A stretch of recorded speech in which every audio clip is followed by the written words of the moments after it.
magical exercise. Did you hear about that Brisbane woman that woke up with an Irish accent? No. Yeah, she's like she's an Asian lady. Are we on? Yeah, an Asian lady, and she woke up. She's from Brisbane. She woke up with an Irish accent, like just. I swear to God, it was on the news. There's things where like people have woken up in comas. Yeah, and they speak a different language. That's wild. In a coma. That must be like just how crazy. Come out of a coma. The subconscious is that you've heard it like on a film or something, and then something's happened. Cool. Right, we're on. Welcome. We're live. Welcome to this week's edition of Coffee and Coaches. I have no idea which week it is, but it's another week, and we're going to kick it off with something fairly topical. So, do you fucking ears. Yeah, sorry. the topic of discussion is, it's been posted around a lot lately. There's some talk around whether restaurants should have to put calories and the macro breakdowns of their meals on their menus. Thoughts? I think it's a terrible idea. I think, obviously, there's nuance to it. Like, sometimes it would make sense if everyone would just had the same mindset and everything was the same, and then it could give people a little bit of guidance to what they're eating. Therefore, it would make people more mindful. I think that's the situation they're going at, right? Yeah. But then you've got to deal with, again, the psychological problems about why people are overweight in the first place. Then you've got to talk about, like you said, parents looking at their kids and telling them they shouldn't eat stuff, and then you've got people with disordered eating or eating disorders, which is an absolute terrible thing to do. So overall, I think it's not a positive. I think like fast food, I think anything where the menu is set consistently, like I think it probably should be on there. Like we all know about McDonald's, KFC, Burger King in the UK, or Hungry Jack's. Like we all know that, and they pretty much do it anyway, just in kilojoules. Yeah. So they're pretty much doing it anyway, but then you've got to think from the restaurant standpoint too. Like good restaurants are seasonal, they're ever changing their menu, they're getting whatever vegetables are in. Like you're just making a lot harder work for the business owners as well. Yeah. Like there's so many sides to this. Yeah. Oh, I'm in agreement. From my point of view, I think it's just an overall terrible idea for the reasons you stated. But you know, people go to restaurants more so for like the social connection, and when you start just putting numbers next to food, I believe we start losing that little bit of connection. Whilst there's, it can be argued that there's an educational side to it, but over the last year, if anything, it showed us like how important these social connections are. And when you go to a restaurant, you go there because you want to enjoy time with the person you're with or the group of people you're with, as well as eat really good tasting food. And circling back to where you said about the parents, like we see this all the time where, say you're already struggling with your own sort of body image, and you go to dinner with a bunch of people, and then you order something from the menu that's higher in calorie than everyone else's.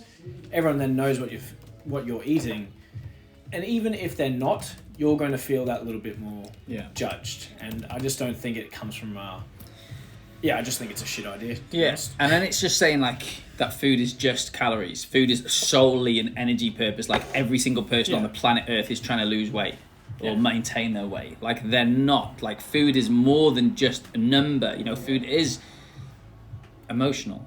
Do you know what I mean? It is social. You know what I mean? Yeah. Like even with foods, like I emotionally eat. It's like, well, maybe this isn't sometimes a bad thing. Do you know what I mean? At the same time, like food is a wonderful thing. It's, as someone said, it's time where we can go and connect. But food is more than just an amount of calories.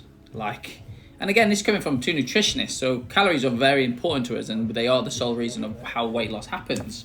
But again, there's a time and a place to put them in, and I do not believe that it is positive in any way. Agreed. Shape or form. Next. If you disagree, again, I've seen some interesting topics of conversation, though. So if you have anything, then I'm all ears. Change our mind. I'm all ears, but I don't think my mind is going to be changed. I will listen to you, but I may tell you to just shut up early. Beef, what's happening? That I disagree. The only thing, like subjective, objective measurements, I think I had. What's that? What about making education decisions on what to order? Education about what? The amount that you're eating? Well, most people, before they know about calories, know about good and bad food. Everyone knows about. Do you know what I mean? That's how they pick. Once you understand about calories, then you start to make decisions. But everyone at the beginning knows. If you're trying to say decisions to be better, coffee's not between 2 meals, how it's better, then you know which one's going to be better in terms of quality. Food. Yeah, and everyone knows about food quality. And if you're at a point where you're deciding where like one meal is better than the other, then you're probably missing the bigger picture, and you can make better decisions outside of that one meal. Like one meal is not going to make you fatter or unhealthier. We've got to take the bigger picture approach. So, if you go to a restaurant, you're tossing up between 1 or 2 meals, but on the other side of that, you can have a really good time with your friends and family. Then, in my opinion, it doesn't really matter what you choose, because we can do other things outside of that to either, negate any possible negative effects from that meal. Yeah, and I think you have to look at the bigger picture. Like I said, if everyone was the same, then it's easy, but everyone's not the same. Do you know what I mean? This could affect people a lot worse mentally than I believe that there's a lot more negative to come from than positives. Agreed. Like next, I just put a little Monday reminder, just that don't let the way you always feel subjectively get in the way of your progress objectively. Prime examples, like I can walk past a mirror on a Friday afternoon after a week of training, catch myself and go, you look all right, James. You look all right. Then I can go and have 10 pints and wake up the next morning and be like, who ate James? Where's that James gone? Nothing realistically has changed objectively, bar the way that I feel inside my head and the way that I view myself. I think that's really important to remember. So in times when you're like that, I think it's really important, especially on that Monday, maybe give yourself Sunday. Yeah. You know what I mean? People are pretty rough. But on that Monday, that's why it's important to go outside, get some sun, go and move. Don't have to go and smash yourself, but go and move, go and eat well, go and drink some fluids, you know what I mean? And I guarantee later on that day, you're just going to feel better. I think your mind plays a lot more tricks on you than what you believe. And we see it all the time with body image. Oh, yeah, I agree. I think, just on that, I think the way in which we talk to ourselves has a much more greater effect on how we view ourselves than what people tend to believe. So, as you said, if you've had a bad night's sleep or, a big night on the drink, you're generally not going to be talking to yourself in, like, the most positive manner. No. And I always say, like, every time I'm, like, rough, like, your worst day is only 24. Your worst day is only 24 hours. And you went on about not just trying to find caveats in my thing, but it's worse. Your worst day, when you're that rough, even when you're sick and you don't think, I'm ever going to be right, this is now me for the rest of my life. I'm now this person. So it's never as bad as what you seem, even if you've had a heavy weekend, even if you are on like a weight loss journey and you've had a big weekend eating and drinking, it's never as bad as what it seems. It's actually quite difficult to change your body shape. It's actually near impossible to change your body shape that fast. To gain that much fat that fast. It's impossible. It's not how the world or thermodynamics or life works. Podcast this week? Podcast last week was a ripper. Lucy Deadman. Yeah. And Muay Thai fighter. I know what to say, Muay Thai. Don't worry about it. But she's got a hell of a story, winning girl. And then this week is all about discomfort. No, Simone Arthur. No, we're recording the discomfort. We're banking a few. So this week coming out, like pros, we have Simone Arthur, who's arguably one of the fittest women in the country. I don't even think arguably she is one of the fittest women in the country. She's a top of her game CrossFit athlete.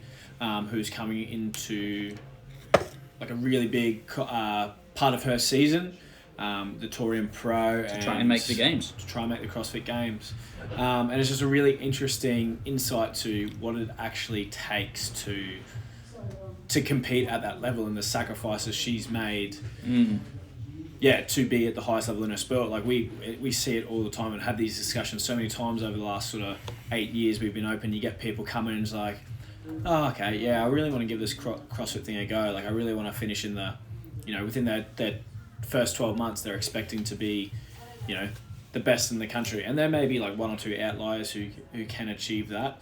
But once you listen to her story, it's like a 4 or 5 year commitment. It's a full-time job. Yeah, to scratch the surface. Like, not many people can commit to, 4 hours of training every day. every And day. then on top of this trip, then you've got recovery, you've got sleep, you've got relationships, you've got jobs, you've got everything that you just have to sacrifice in order to be the best. But it's really good listen. Really good insight into it. Really good insight into it. But other than that, that's me. I thought it was good. That's all right. That was good. Good work, man. Mustache going well too. Do you like it? I do. I've got some great reviews. Thoughts? It's gonna stay.